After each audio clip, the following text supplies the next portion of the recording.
I pledge allegiance to the flag of the United States of America and to the republic for which it stands, one nation, under God, indivisible, with liberty and justice for all. Santos is logging in. Oh, maybe not. Awesome, go ahead. Are you doing the roll call or am I? You can do. Okay. let me look up.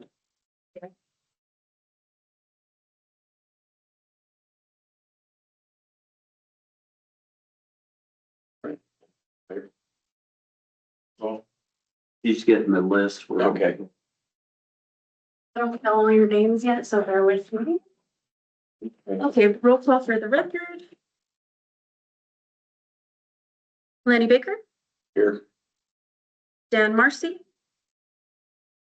Scott Smiley, Here. Chris Akion, how do you say it? Point. Here. Coin, wonderful. Okay, there's Santos now. Randy Kaiser, Mhm. and then we have Counselor Howe as the liaison, and we have Santos who just joined us as well. And we have a quorum, we may proceed.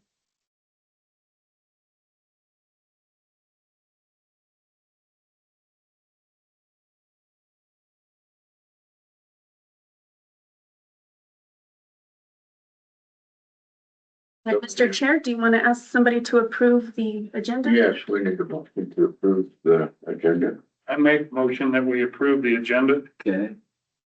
Second. We have a second. And we need a motion to, First, we need a vote. We need to vote. we need to vote. All right. All in favor? Aye. Aye. All right. Okay. Okay, then we move on to approve the minutes for the March 16th meeting. Make a motion that we approve the minutes for March 16th, 2026. Second.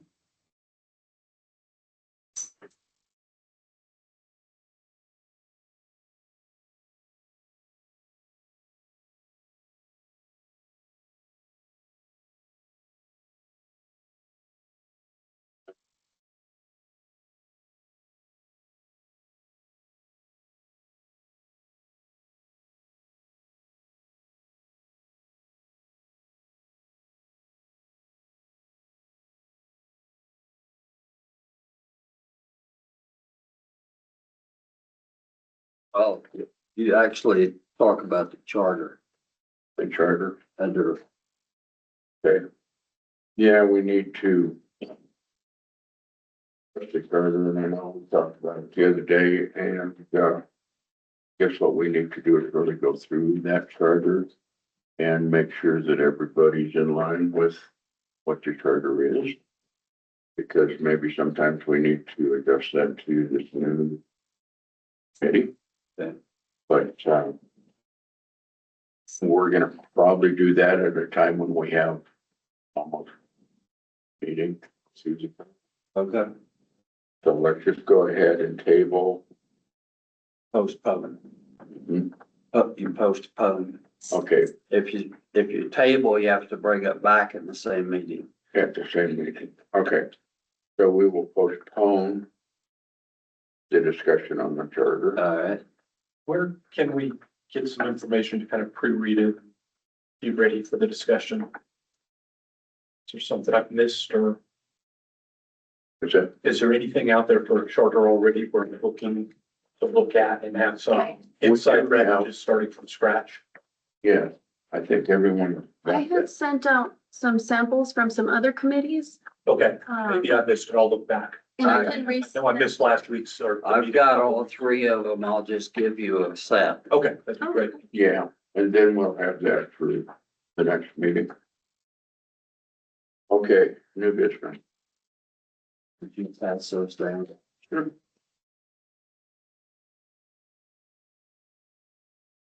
New business. A, we want to prioritize a lot of the things that we have on our list that we need to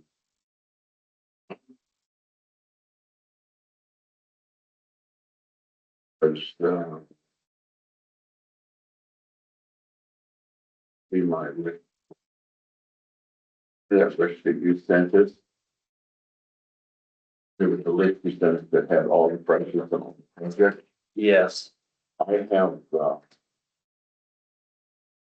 notes from the committee meeting, but that was just showing the Beltras relocate over, so. Septic station, SCADA. I have that list. We started with sewer, water, then solid waste, streets. So if it still holds up, when Kurt did the original briefing, he had said repair, replace fire hydrants was very high on the list. That's still the case.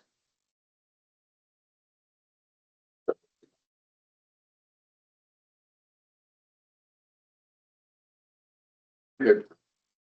I think the goal of this committee should be to, you know, as opposed to discussing projects and what my work's gonna be over the next few months. Mhm. Discuss, projects and improvements that we wanna do in the future. Talk about roads that you think should be paved,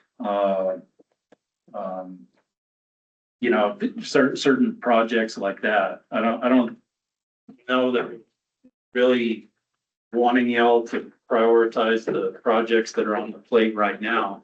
Okay, I think when we look at it, more of a long-term plan, you know, I will say that right now, as far as big projects that we're seeking funding for and, have been for going on 5 years now, the one at the top of the list is Bill Burgess Boulevard.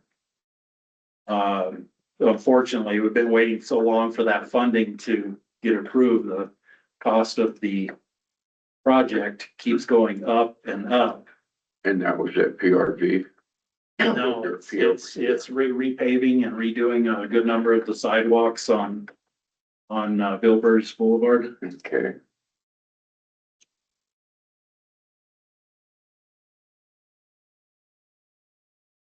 The initial project that we were seeking funding for was from Vale Avenue to Highway 64. And when we started seeking funds for that, the engineer's estimate was $2.5 million, which is $2.5 million, 2.5. which is, you might not, don't want to put that in your notes because it's definitely changed. That was, See, the issue is when you get TPF funding, it's usually about $2 million is about the threshold of what they'll award. Okay, okay, so in the last 5 years, that $2.5 million project has turned into 4.5. So now it's been broken into 2 phases. We've also added a third phase, which is the upper part from Vale up to Five Springs. Okay, so we have 3 phases on Bill Burgess Boulevard. That we're looking at around $6 million we're gonna need to do it. Knowing that TPF funding is usually awarded about $2 million. So, and what was the stage 3? from Vale Avenue to Five Springs on Bill Okay, Burgess. that's 3, what was 2? Vale to 64 was stage. Yeah, and now it's broken into from Vale down to Winter Park Lane. And from Winter Park Lane to Highway 64. I think we've had to break them down to try and keep them under that 2 million. So you're gonna repave that area from 64 on up that was had a top coat or whatever had put on it that you. Yeah, they went in and did a mill and fill with the life expectancy of 5 years. There was discussion about trying to trim costs by that area that they did the mill and fill on, just not redoing that, but doing everything else. I would think that within 5 years would be back in the same boat where those sections start falling apart. But that can be discussed if, you know, if we did eliminate those patches that have the newer pavement on them in the project, then we might be able to get those 2 phases back to 1 from 64 all the way up to Vale. What's the timeline for getting monies from the grant monies and stuff? Is that fairly quick or is that No. years? Well, we've been trying 5 years just for the lower part. We were denied funding last year. TPF funding will be awarded again in, around the first week of August. And, when you're timing wise, if we found out we were getting funding in August, it would fund the following spring. Okay, so if we get approval, for that project in August, we'll be starting the spring of 2027.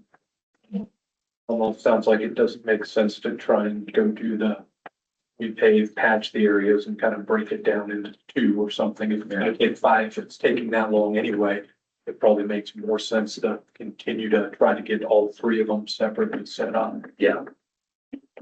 And also when, in preparing to do, the third phase from, it's actually become probably number one on the priority list because of the issues that are there. From Vale up to Five Springs. The pavement is pretty bad, but the sidewalks are in really bad shape too.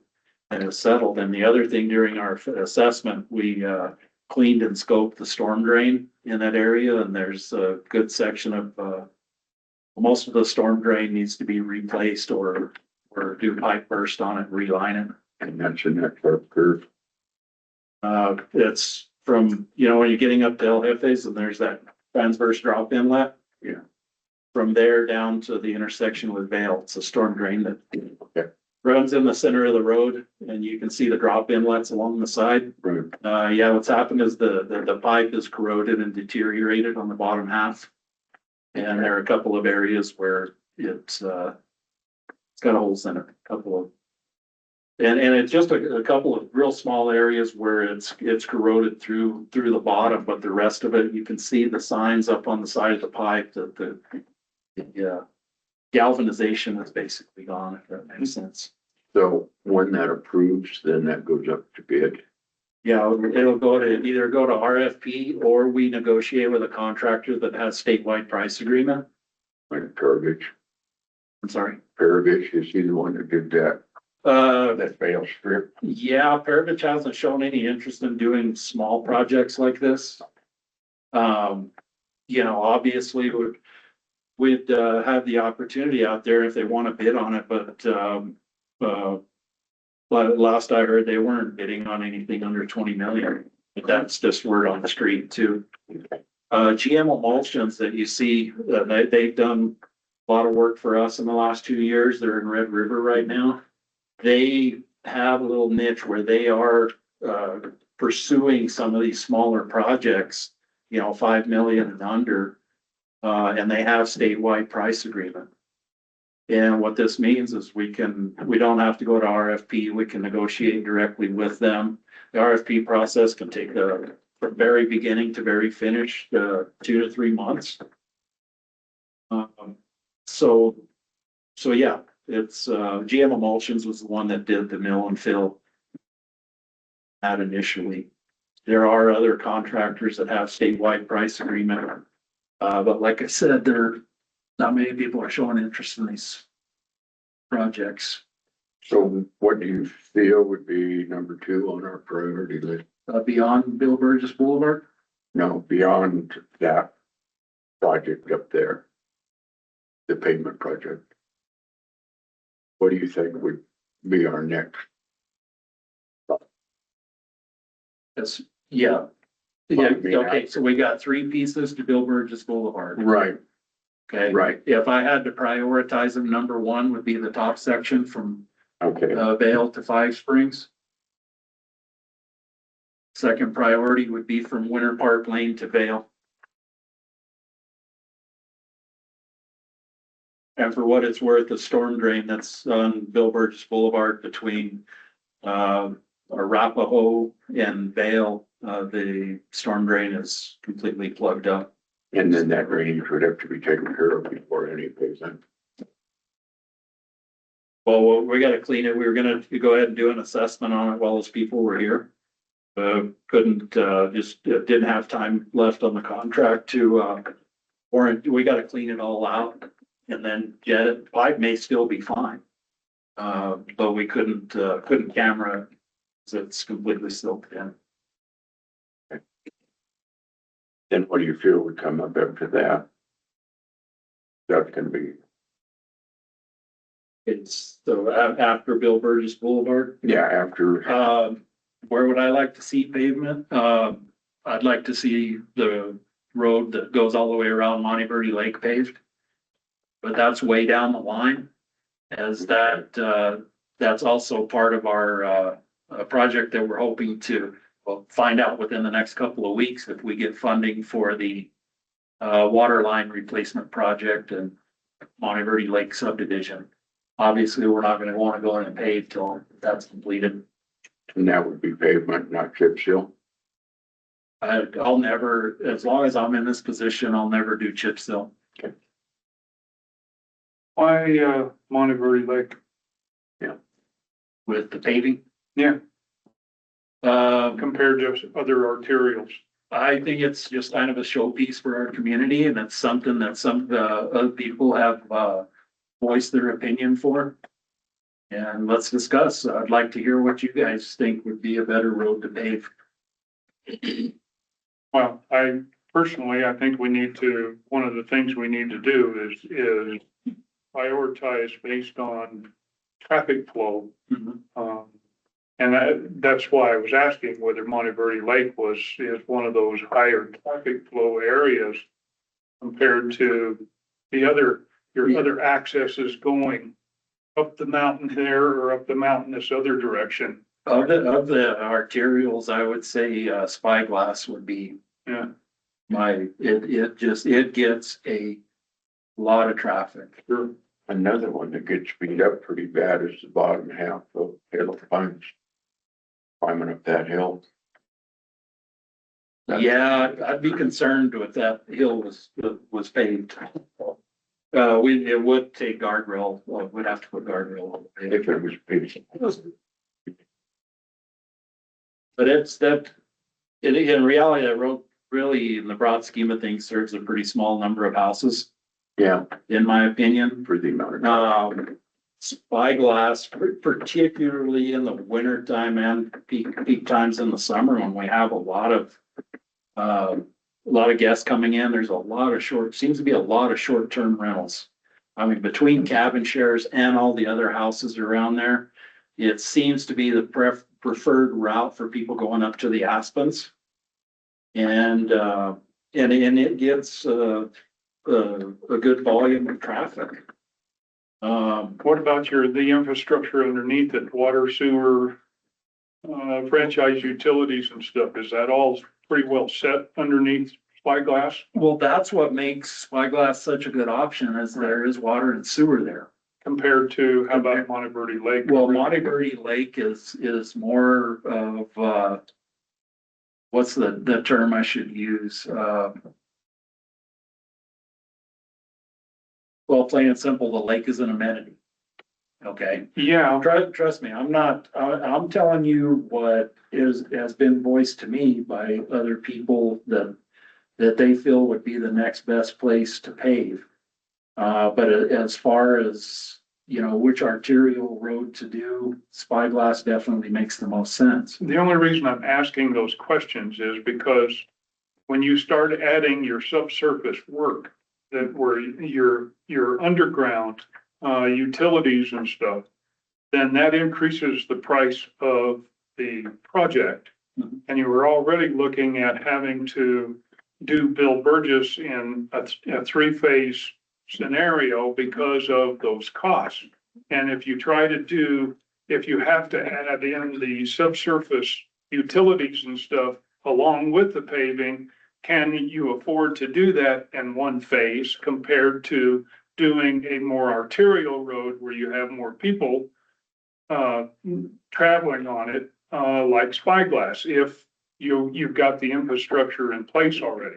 I'm not disagreeing that Monte Verde Lake wouldn't be a good alternative. I'm just saying, I don't know whether that would be my first priority. Yeah, I'm not saying it's my personal priority. It's what has been conveyed as when we discussed about what to do next. But there was also the discussion between the two of, Spyglass and the Yeah. lake. As I mentioned before, keep in mind the funding would be coming from different agencies for different steps of this project. If we're seeking Water Trust Board funding right now to, replace all the water lines in Monte Verde Lake subdivision. Okay, that in itself is broken into two phases, not just because of the $2 million benchmark, but with Water Trust Board funding, you have to complete the project within 2 years, which for us means 14 to 15 months of construction time. So the project is broken into phases that are, the work is achievable in a 2 year, 2 years from the time you're funded, till the funds expire. Obviously to go, with no intention of going paving the road around Monte Verde Lake this summer, if we're gonna be, 80% of that road's gonna be dug up for new water line. But then it raises the question, and do we want to, even though there's not sewer there, before we pave a road, should the sewer infrastructure be put in? And, simple logic would say yes, absolutely, but then we could potentially run into the same situation we have with Valley of the Utes, where sewer was required to be put in, still not tied into the sewer main. So the challenge with doing the paving on a road like Spyglass is getting the funding. Okay, again, TPF funding comes from New Mexico DOT. Obviously, it's easy to see that the main road to our core village area, that's a heavy used road. But to try to convince them, okay, our next priority is to get part of an arterial road further up the hill. Very doable. Okay, but the questions that they'll ask is, what does it lead to? What does it serve? We were surprised that we got the funding for Country Club Drive. It was denied for 3 years. With a lot of the reasons why it was denied is the name of the road, Country Club Drive. Okay, but we did get that. That was our last round of TPF funding. And, Spyglass makes total sense because of the infrastructure that's there. The only concerns I have is that if we do it with TPF funding, they're gonna demand the road profile meet state guidelines and state spec. So it's not gonna be as simple as just scraping all the chip seal off and laying down pavement. A lot of things are gonna come into play. The criteria for guardrail. Okay, if it's a 3-to-1 slope of greater than 6 feet of drop, then you need guardrail. So there's half of that road's gonna have guardrail on the side of it. Most of the road is not wide enough. Not to say it's not doable, but we need to understand what the project's going to entail. Does that require storm drainage as well? Do they Yes. require storm drainage? Yeah. Which is a big issue, because I could go on and on about this. A lot of the original drainage design and cross culverts are undersized, but they also don't discharge into a drainage right away. They discharge on the people's lots. So when we go in and upsize a culvert, it's like if it's being put in new, then we have to deal with the property owner down below. I'm not trying to say reasons not to do it. I would love to have Spyglass done. I would love for all the chip seal to be gone off of it. It's kind of a maintenance nightmare. But that's the kind, that's the kind of discussion we want to have as far as prioritizing projects looking towards the future. I know there was the previous committee members that really felt like El Camino Real should be paved. You know, it is right now, the heaviest used road in the village. But here again, meeting the criteria for state design on that road. And here again, we add the expense of, you know, 1 to 1.5 million a mile for water and sewer each. It is about what it is. Does the village own a milling machine? Yes. It's a zipper. It goes on in the front of the loader. But it does a fair job. It doesn't do real well in real thick, asphalt. But it takes the chip seal up pretty good. We also have a lot of trouble with breaking teeth up here where we hit rocks. Yeah, it's like any, any milling machine, you run it for a day, work on it for a day. But no, it's, you know, we've zipped up a lot of roads and, it's sure a lot easier to take care of now. So I want to say that I drove El Camino Real this week, and El Camino Real is in the best shape it's been in the 22 years I've been here. And I suspect the best shape forever. Well, it takes pretty constant maintenance on it. You put a lot of work into it. That rain last week was so beautiful. It was absolutely wonderful. But, you know, my concerns with El Camino Real is since I've taken this job, the majority of the accidents in the winter that are on that road, They're bad ones. I fear they'll be worse if the road's paved. Yeah, because people will go faster. Faster and it's slippery. And I do the amount of guardrail that would be required on that road. You know, we gotta, you know, be realistic about some of these projects, but the thing is, if we identify, you know, if we come to agreement that we want to pursue Spyglass, well, the first thing that we need to do is commit money to plan and design. Before we, you know, when we go for funding, the first thing they ask is, are you shovel ready? And that is the, you know, that and financial position of the village are the two biggest factors in them even considering our applications. Okay. You know, some of our applications weren't considered because we had too much cash on hand. I've done a pretty good job of getting rid of some of that cash, but, sorry, that was a joke. But we have to do plan and design. For example, the plan and design for Monte Verde Lake subdivision, the initial estimate is going to be a little bit higher because we've added some other things, but it's right around $700,000 just for the plan and design.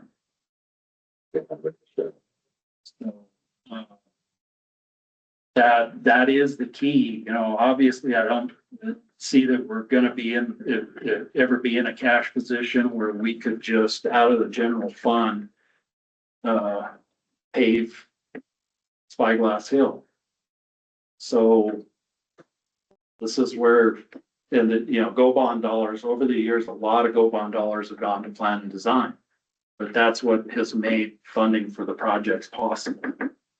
You know, we have over the last couple of years used a significant amount of Go Bond dollars for basic paving projects, buying materials, stuff like that. Where, like in the water department, most of the Go Bond dollars since 2017 have gone to plan and design to seek that funding. So beyond Spyglass, you know, I've had discussion of, you know, Valle Grande North is another one that is real heavy Second one used. carrying that west side traffic. Santos has got his. Santos?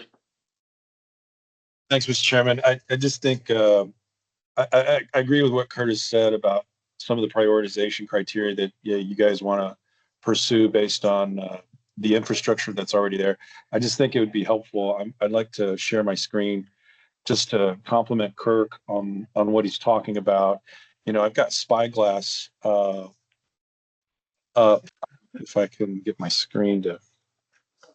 load. And so this is the GIS system that UNM put together for Angel Fire. And the blue lines represent our water mains. The light green represent our sewer mains. And so you can see where we've got infrastructure within which subdivision. And what Kurt is talking about, and I think Randy mentioned it too. I think, you know, what's the cost of paving a road if you got to dig it up to put more infrastructure underneath? And you see Spyglass and what is already there within that subdivision with respect to water and sewer. That, you know, we've paved Country Club. You've come up San Mateo to the top of the hill. And so it kind of extends the network of the existing pavement that's around this subdivision. If you go to Monteverde Lake, you know, and Kurt was talking about, we've got plans to, and I think you can see this on the wall there in Village Hall, to the right of Kurt. You know, there's plans to upgrade the water mains in this subdivision here that are substandard 2s and 3s and maybe 4s to get them up to 6-inch mains as well.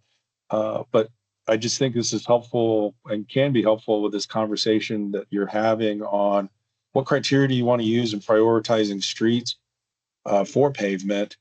And, you know, I just agree with Kurt that, you know, you've got the infrastructure already here. You've got pavement, you know, around it that just kind of makes sense with the infrastructure that's already there.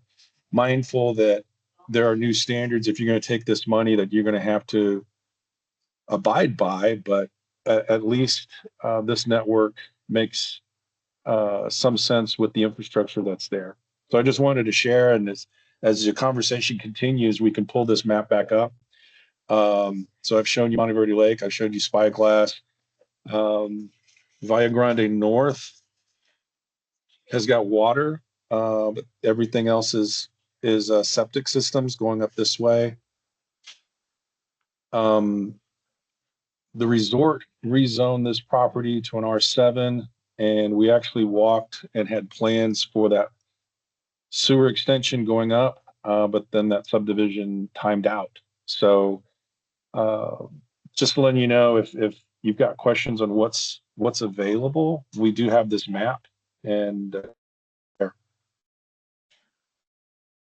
So that does, I think, bring up a point that to coincide with, you know, obviously roads is always the most emotional subject for everybody because you see it, feel it, this, that, and the other. But maybe before discussing priority on roads, we should discuss priority on sewer line extensions. You know, there's some people in the group that feel the next area to expand sewer into is the area south of the Country Club. Monteverde 1 and 2 subdivisions. Very densely built out, very small lots, high clay soils, some failing septic systems. And there's sewer tie-ins at on St. Andrews, right above the Country Club. And also from the pit, the sewer ends at the end of Woodland Drive, where it meets with, get them those confused, Champions Terrace or Golf View. Anyway, so there are a couple of tie-in points.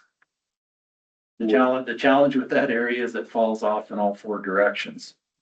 Wouldn't it be better to contend with the sewer plant itself and make sure it's up to 100% before we try to add more to it?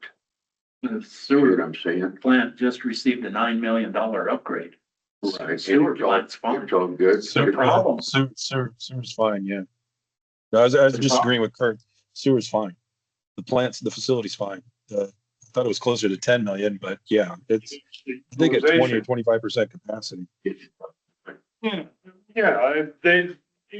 not, the utilization of that plant and the reason that $9 million grant existed and that upgrade existed was because of the permitting from the state and federal EPA required that. And that was during Santos's term, and I was on one of the committees for the infrastructure that talked about that, and we essentially said, you know, you have to do this. So it's not the plant that's the problem, it's getting the sewage, pulling the sewage down, having the infrastructure to get it to the plant. That's the big issue. Okay.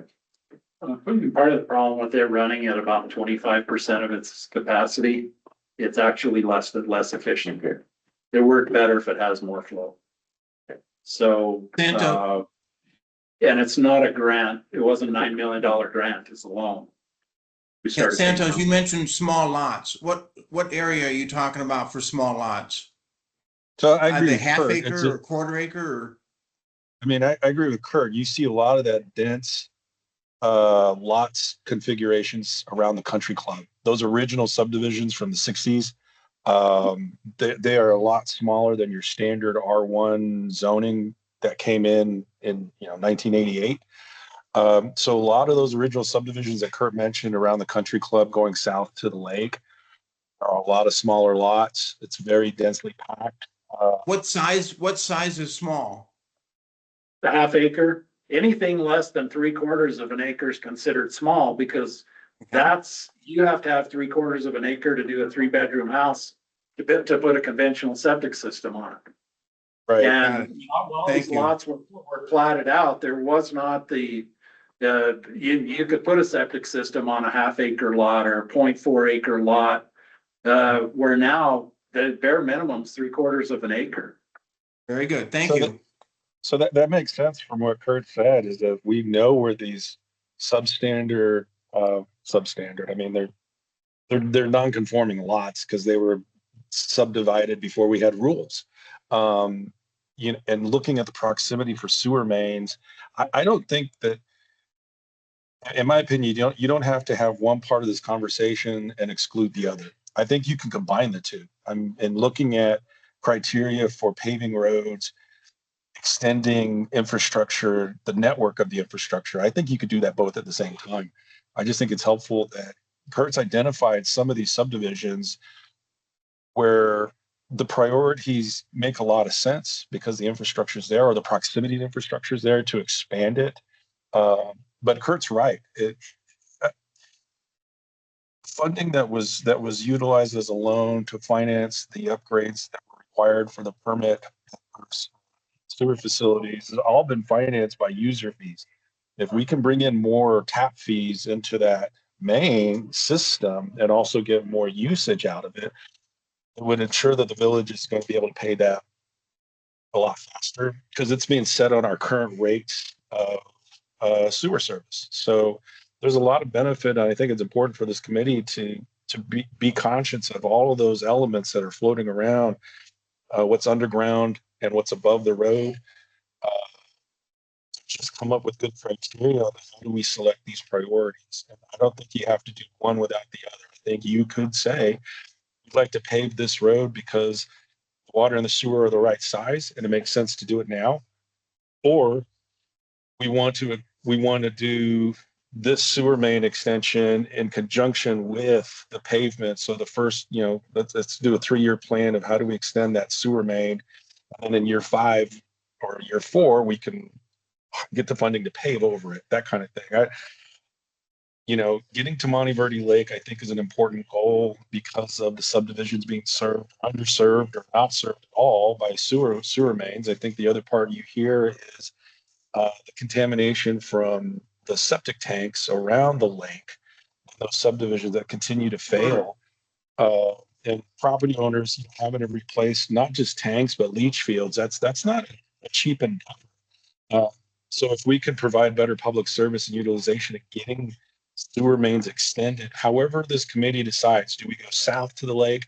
Do we go west up on the mountain? Do we expand out of the core more? I think those are valid conversations that you can tie into these road improvements as well. And I think Kurt's done a good job of at least identifying some of these subdivisions for your consideration because he sees it every day. I think this map is helpful.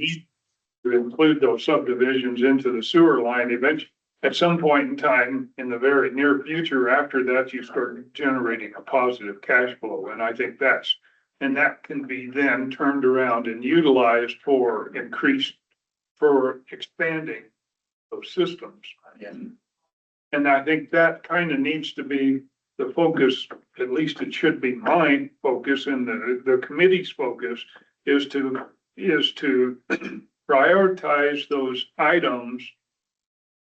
And sadly, roads is not one of them, but the infrastructure is.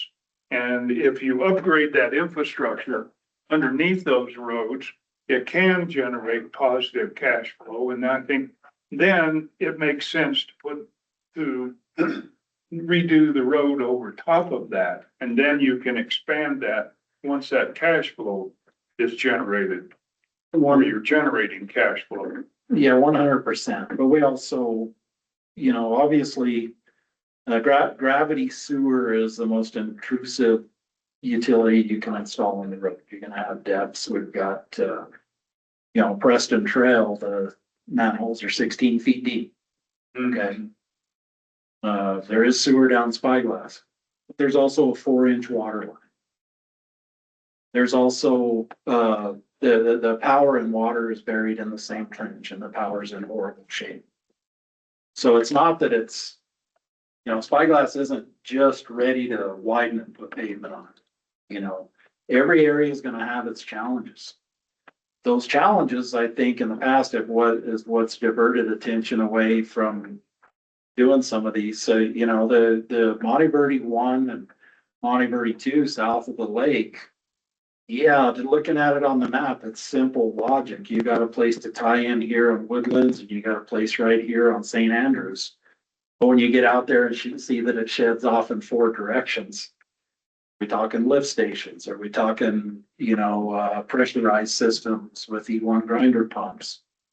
It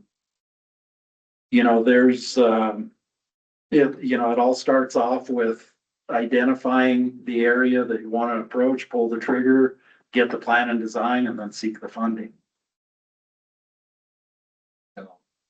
But definitely the list for where to expand infrastructure should go ahead of which roads to pave. That's kind of your determining factor there. And I'd rather not be in another situation where we install sewer in a road just because it's going to be paved or something, and then that sewer sits for 15 years with nowhere to go.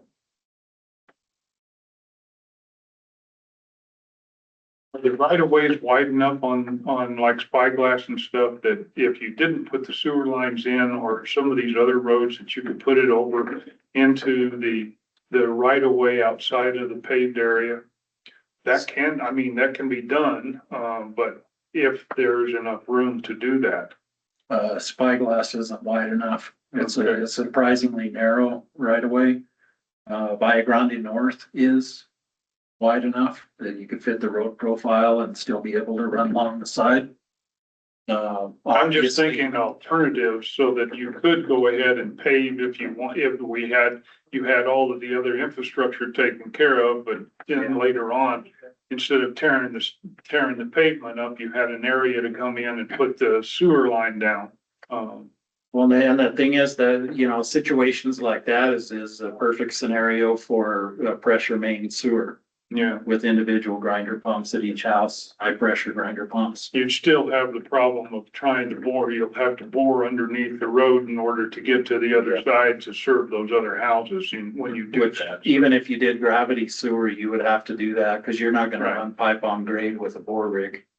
Well, if you put the sewer line in before, you can stub out those service lines. Exactly. But if it's a scenario where we're gonna go back and add sewer after pavement on the edge of the right of way, you would still have to bore under with pressure sewer. So a lot of different options. There's a combination of pressurized sewer and gravity.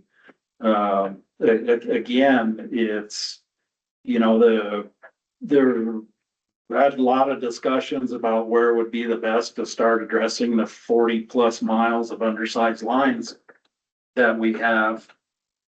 where we centered on Monte Verde Lake, also a fire protection component to it, a simple logic that, thinking around the perimeter of our village, we have the Aspen subdivision, half of it was in the pit, the other half was done under current guidelines as far as spacing of fire hydrants.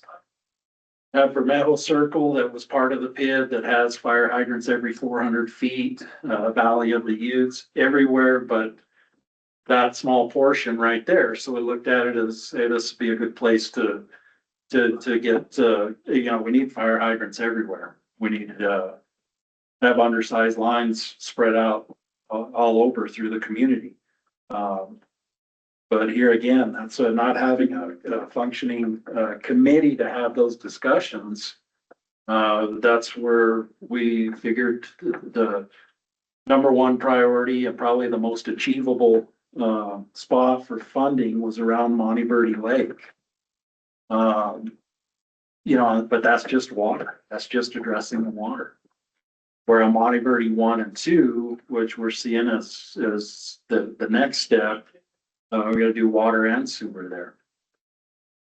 And the you know, the funding that we're seeking for Monte Verde Lake subdivision is the only thing in this contract is gonna be the road restoration. It's not gonna include paving and everything else. It's just restoring it's back up. Base course. This is a self-help project, right? Correct? You're gonna be doing that yourselves. No, You're gonna contract it out. 100%. We don't have the bandwidth. In the projects that we're taking on, it's saving us a lot of money, but it's pretty taxing on our ability to. Well, the work the water departments did, like their workforce housing, it was. It said if I could have just put the crew on it for 3 weeks, we could have got it all done, but having to go work a little bit and, or, you know, we got a water main break, this, that, and the other. Wasn't there some discussion at some point in time that you guys were gonna be doing that, in-house? They asked about it, but that's beyond our bandwidth right there. Even these smaller projects that we're doing are proving to be a challenge. You know, you saw we started on the overX on the fire station this morning. We got to stay going on that and open mid-May, pick back up on workforce housing. The challenge is going to be finding a balance, making sure I can still get blades out on roads and so forth and so on. So, you know, the putting new water lines in Monte Verde Lake, that's a whole different animal. Okay. Let's. He on our list was contract maintenance. That.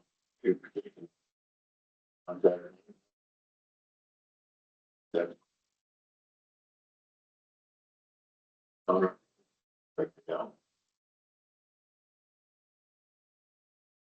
there was the discussion, you know, being down 2 blade operators and everything. To even try to attempt to put a number on it, we're gonna discuss scope of work. Right. You know, are we, you know, gonna follow the Taos Pines model where it's bladed once a year and snow removal is done? Or is it the constant main, you know, basically if we're looking at somebody take care of this, you know, we'll give you see that area of, was it 27 miles of road? That we're short an operator on. You know, if we want somebody to do all maintenance during the summer and all the snow removal, I think that's gonna price us out of it being logical pretty quick. Right. And then what kind of budget would be in there that you could use for something? Yeah. You Yeah, know, exactly. Again, remember streets is funded out of the general fund. So if we committed a third of our budget to a contractor to take care of a third of our roads. Like that puts it in a better spot than it would be now. Yeah. And the other thing that would fall into that category is the issue that we had with Kit Carson. Because eventually, I don't know how often they come in and they dig up our roads. But I know we discussed maybe having a contractor come in there and backfill those holes they dig so they're up to compaction. Yeah. And I think really the best option is for them to just communicate with us and we, backfill them and compact them at the time. Cause the issue is for somebody to go in after the fact when they've just filled it in. It's just not working out real well. But where needed, I gotta tell you, the issue is getting contractors to do work. It's just not- Could an agreement be made that if they cut out a section of asphalt somewhere or ripped up the road and the village then has to go back in and repair that? Can a bill be sent to Kit Carson to pay for that? Yes. To pay for the time and the labor? So we would get reimbursed. Yes, That's the way it's set up now. yes. Anything else on maintenance? I think. Go to the next one, road assessments. We had talked about the cell phone program that we can do assessments with, where we can dash down our phone and drive the roads and get an assessment from that. I've sent you all the information that our engineer had forwarded to me on that. I will say I didn't look real deep into it to get cost, this, that, and the other, cause I after discussions with him, neither one of us really felt that it would work well on the road scenarios that we have.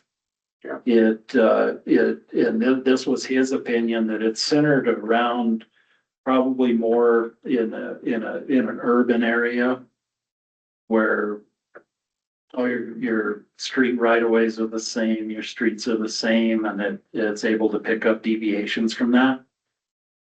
With us, like say said, identify where there's improper crown.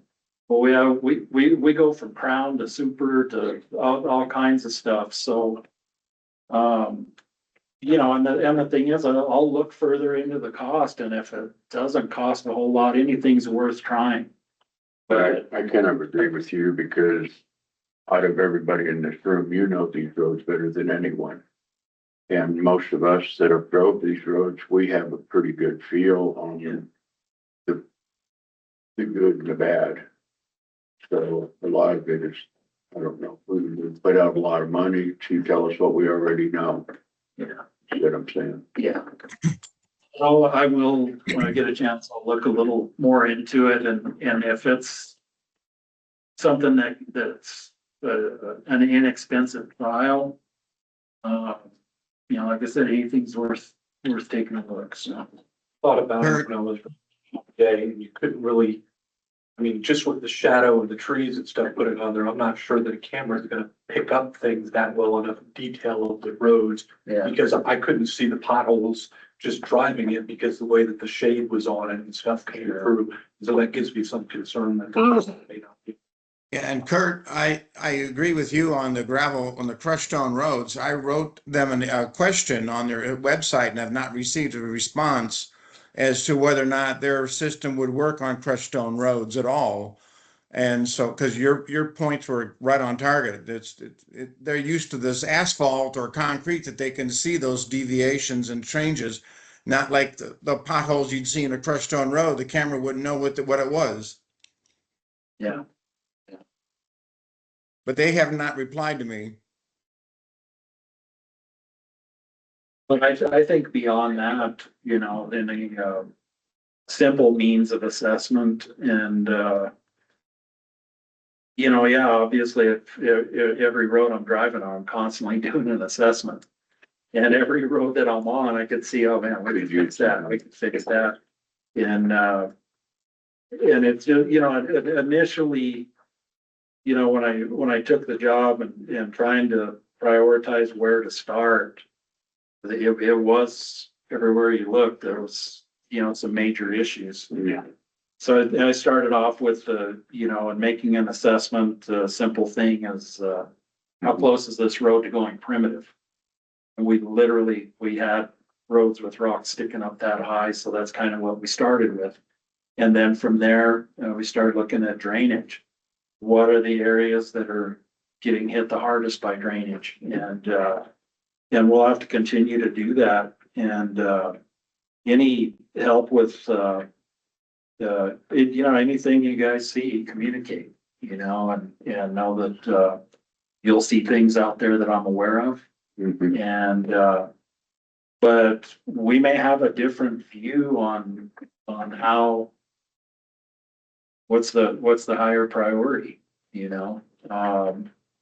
I do take into consideration, obviously, which is the most heavily traveled road. But I also try not to forget that, a lightly traveled road still has to be traveled. Hope is we can take care of all of them. See, do we have anything from the committee? Any more questions on assessments? I think the only thing on the road assessments would be good to have at some point. Is there a road out there that you think is just worst case scenario right now? So at least I could go drive and get a feel for that. And then I'd have something to compare things to, because otherwise it's just, I drive these 5 roads and I know this is the worst of these 5. But it'd be kind of nice to have a way to have a criteria almost to start with. I'd recommend Halo Pines Road and go all the way up to the end of Buckskin. There's a good section of road that was accepted by the village and almost unmaintainable. Part of Cedar Road too is, pretty primitive. Yeah. Yes. Okay, C kind of leads us right into D. D is something I talked about doing field tours. That would be, we kind of talked about a little bit before about hooking up with you, maybe ride with you and do some touring, basically, because that would help us with the assessment part of all of this. And would give all of us as club members or committee members better understanding on what you feel. It gives us a one-on-one with you, sitting in the driver's seat, talking about situations. Yeah. Because I think the field tour is kind of an important thing. 100%. And I think if we do relegate ourselves to, doing assessments as a group, I think to a certain extent, we need to be looking at things the same way, looking for the same things. I will say that, the projects I have on my slate right now, I'm feeling that probably the earliest they're gonna be able to do it is early June. After Memorial. It is very important. I do want to spend that time and just what I have in front of me the next couple of months. And You're busy, so. I think it's gonna be better. And I do also like the fact of trying to coordinate, one at a time, if you will. Instead of us going out and driving and stopping and looking at this as you're driving, we can, look at things. And what I would ask y'all to do is have some of the roads that you want to look at with me when we get together, that you're seeing something on.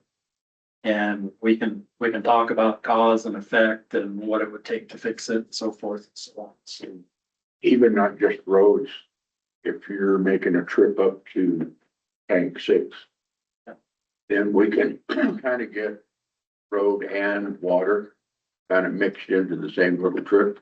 100%. Because I would like to have a little better understanding on how we're bringing water up to the upper tanks. Yeah. And possibly where the PLCs need to go. And a little bit of an understanding on water also. Sure. And maybe even sewer. And with Santos, I don't see he's on there, but I would really like the committee members to all have a copy of that map that shows the plumbing, the water, and everything. Sure. Because that would be kind of handy to have in our hands, because then we can really look at it a little closer and understand a little more about where the sewers are. I will say that the best way to view these maps is on a computer.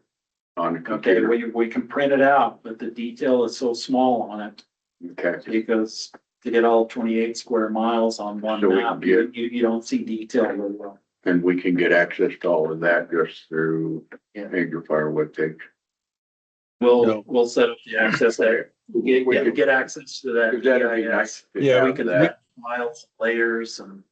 Yeah, we could get like a user access for you to look at if you can get it on your phone, as you're going on a tour up the side. But Kurt's right. I mean, the level of detail, I mean, we'd have to print out number of sheets for the village just so you could follow along. It'd be a whole lot easier if we can get you a user access, like a public view, and you just watch it on your phone as you're driving, so long as you have a signal. But we can definitely work on that and coordinate with Kurt what your tour route's going to be, so we can make sure those are visible either on the laptop or on your screen.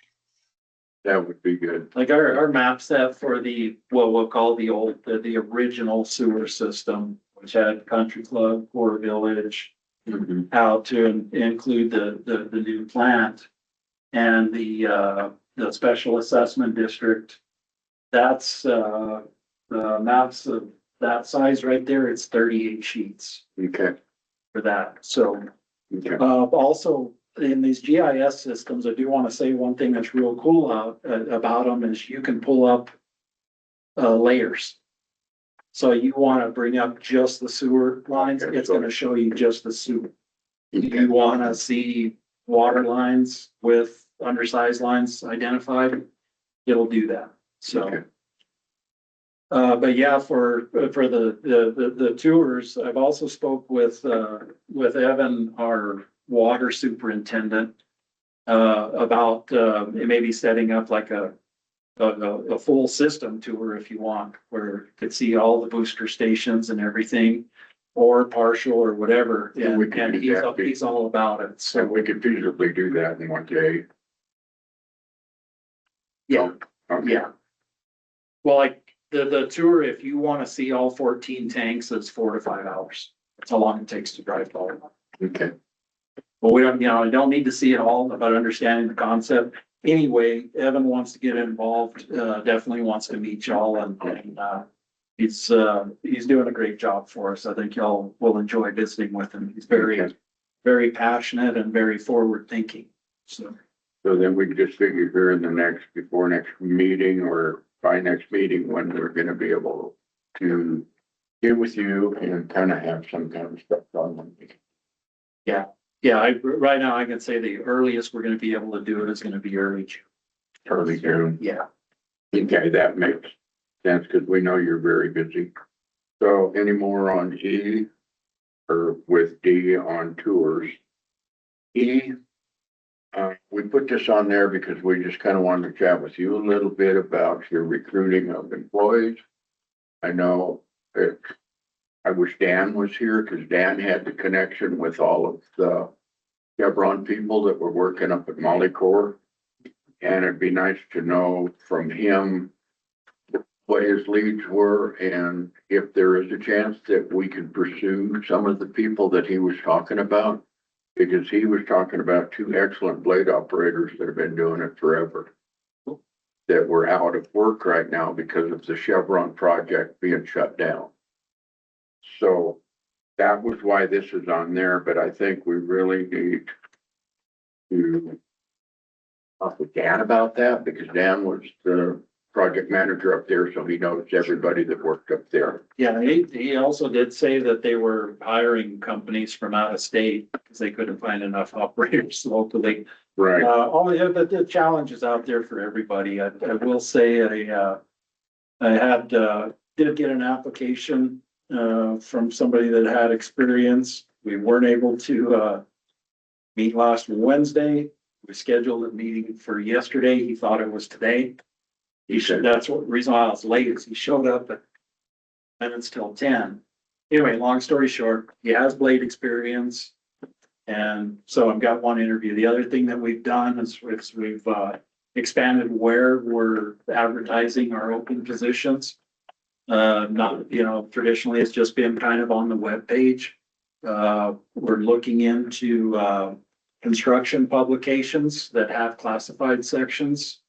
A real good place to advertise for skilled operators. And you target like Amarillo, Albuquerque, or some of the bigger metropolis areas. Well, in those construction publications, all contractors get them. They're these publications that list projects that are going out for RFP, out for bids, this, that, and the other, and just like any magazine in the back, they'll have a help wanted section, and we'll see if we get some hits.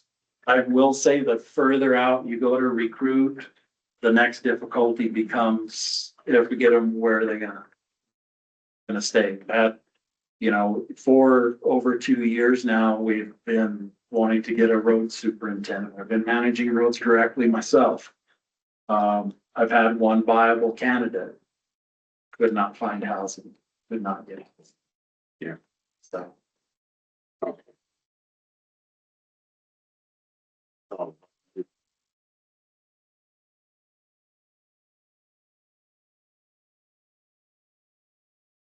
okay, we have any questions on A through E? If not, we can go to dates and times for our next meeting.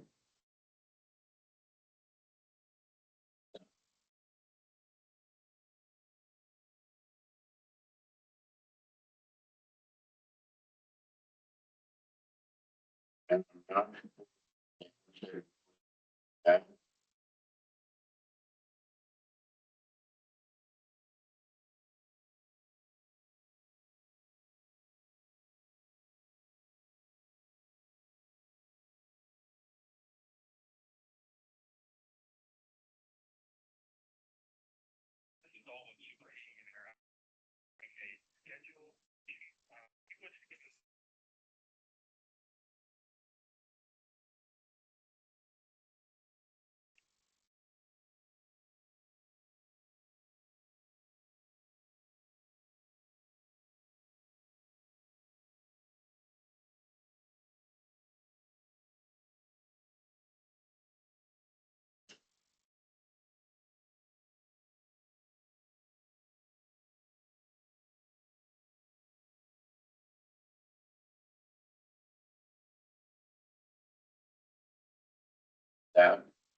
There it comes back.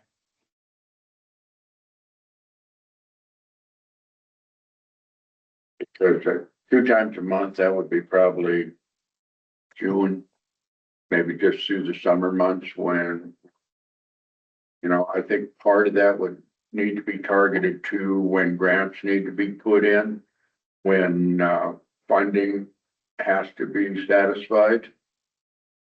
So part of that is in, would be more you or how the funding works and how we would have to make sure that we have things satisfied that we make decision on to make sure that we have all of our ducks in a row and we're trying to get money. Well, what I would like to do in one of our future meetings, doesn't necessarily have to be in the next one, is I'd like to invite in Joey Colhan, who is our main grant writer for Public Works. And then I can ask her to put a presentation together identifying the different funding sources, the timing of them, and some of the things I touched on, you know, time requirements to complete projects, so forth and so on. I think that would be, Okay. So. Look. Your schedule. Well.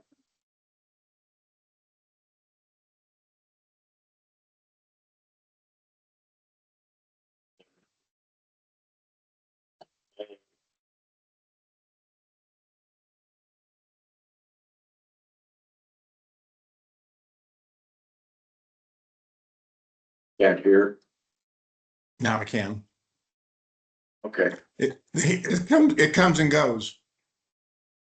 You know, if with, Tuesdays don't work for me at all. Okay, and that's what I think we need to establish is a day of the week that kind of works for everyone. It's like fire department, it's every first and third Tuesday of every month.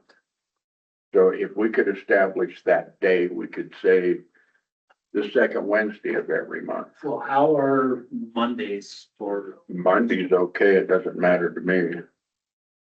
It just depends because Which one? once we get into summer, Firewood Angels consumes my life. Okay. Yeah. It absolutely consumes my life. It's not just a one-day deal. It's multiple days throughout the week, plus taking care of the equipment and everything else. So it's just, Okay, if I'm available, I'll be there. If not, you guys can rock on without me. and we can always establish that day, so it kind of gives us a target day. Mhm. And then meeting by meeting, we can adjust it to everybody's schedule. Cause I know it's. and I don't want everybody to accommodate my schedule, but Mondays are easier for me because in the summertime, streets department goes to a 4-10 schedule, Tuesday through Friday. Where Mondays, a little, Why don't we just tentatively put the 4th of May?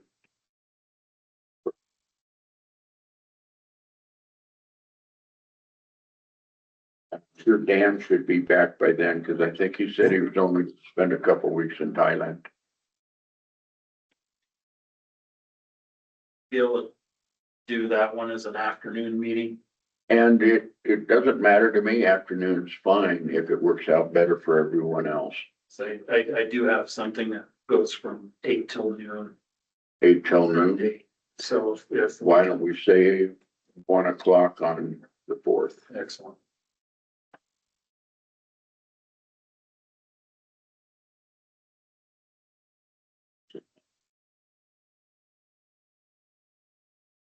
And between here and then, we still could just contact you, or you could contact us individually and say, hey, I'm gonna be doing a trip to 8 or whatever, and we can just hook up with you and ride along.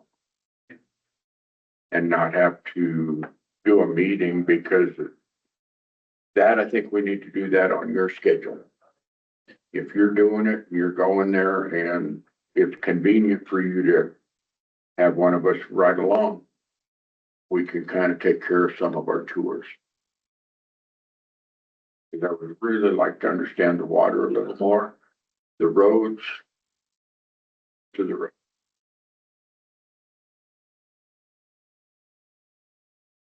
And then to help us with sewer, that would be nice to get a better understanding. We can get our web page set up to where we can go online and see maps. And then we can kind of get it in our heads on what we're looking at and not be starting from scratch when we go with you. You know what I'm saying? So, Mr. Chairman, also, I would like for you and Kurt and I to meet on the 20th of April, if that's possible, to set the agenda for the next meeting. And that would be for here. Yeah, Okay. Yes, I should, like I said, I'll be surgery on the 16th. well, we can do it later that week, whatever works for Kurt. That Monday would work good. It could also be something that we could do over the phone. Yeah, we could do. And Yeah. Councilman Howell could get together and give you a shout and can talk agenda items. And I could feasibly be okay for here. Well, we'll just play it by ear if we have to, we can zoom. And all we're gonna do is confirm our agenda for next Right. meeting. Right. Okay. So what time would you want? Again, 1 o'clock? That would work for me. Okay, great.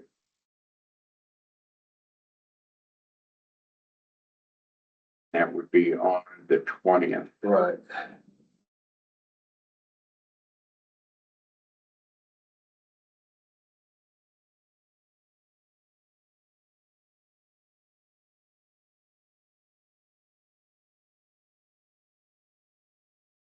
Santos has a hand up.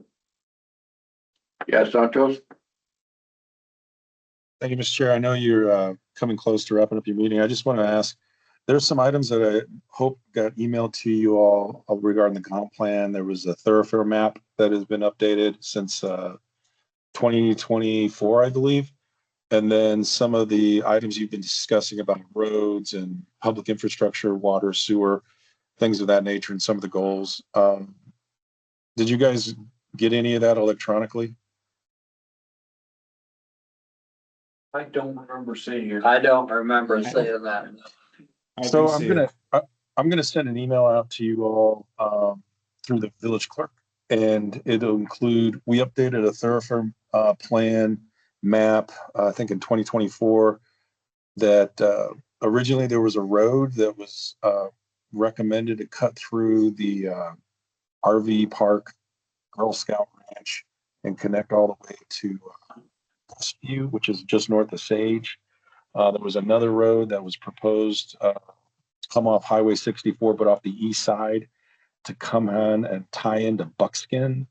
And that's a lot of property that the village doesn't even, it's outside the village boundaries. But at any rate, what you're going to see is the updated map. I believe there's a map of inventory of types of roads that the village has classified, arterials and things of that nature. But I'd really like your feedback, and part of the conversation you've had today about how do you come up with criteria to prioritize infrastructure expansion.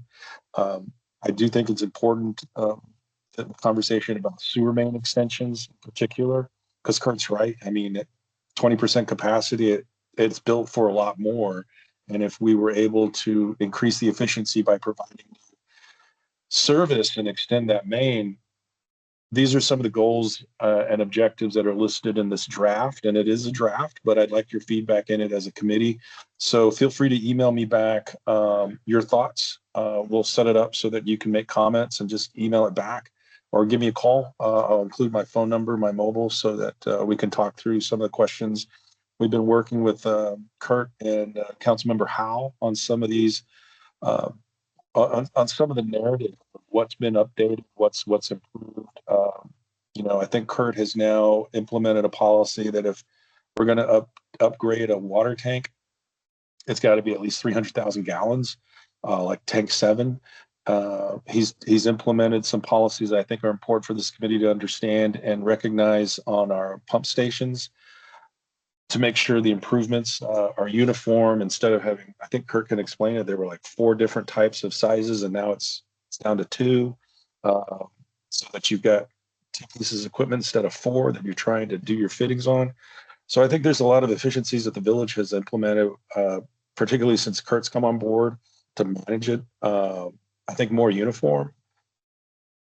And so I just like your thoughts on that. And the last thing is that we've got some proposed amendments to Title VII, which is basically the infrastructure chapter of Village Code. And there's a big conversation going on about storm drainage with relation to our right-of-ways.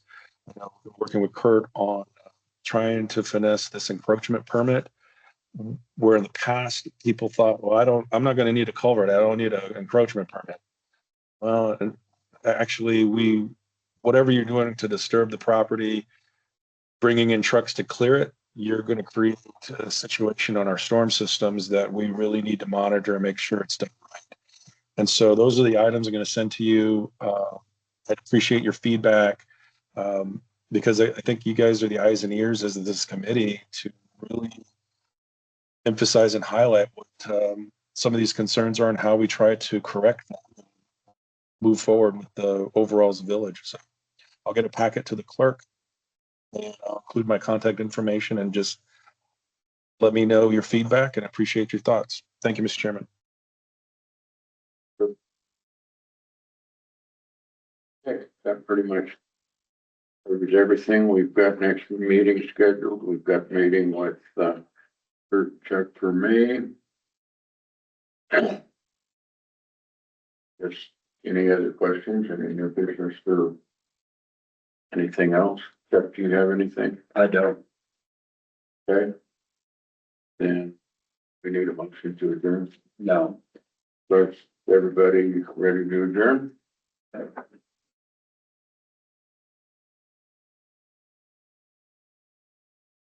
we'll get with you. Have the discussions.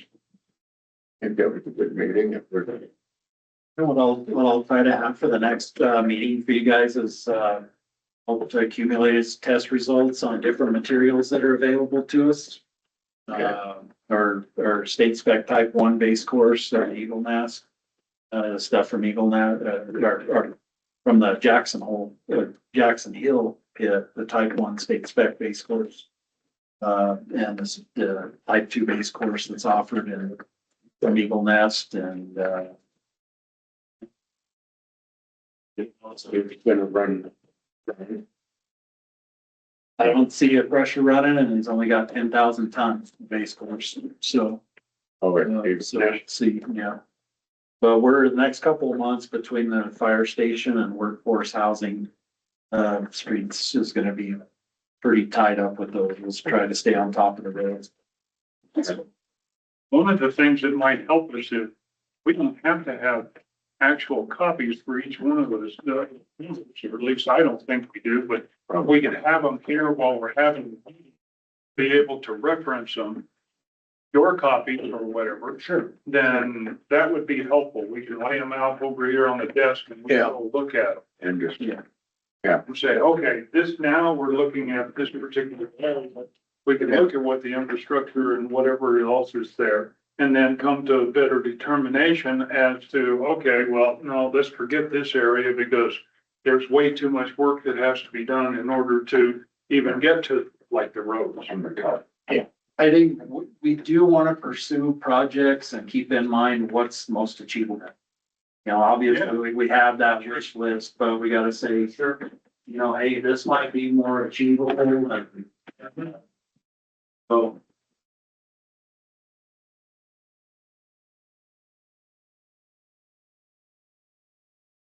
Like maybe we need to kind of. I think. It's like double sides.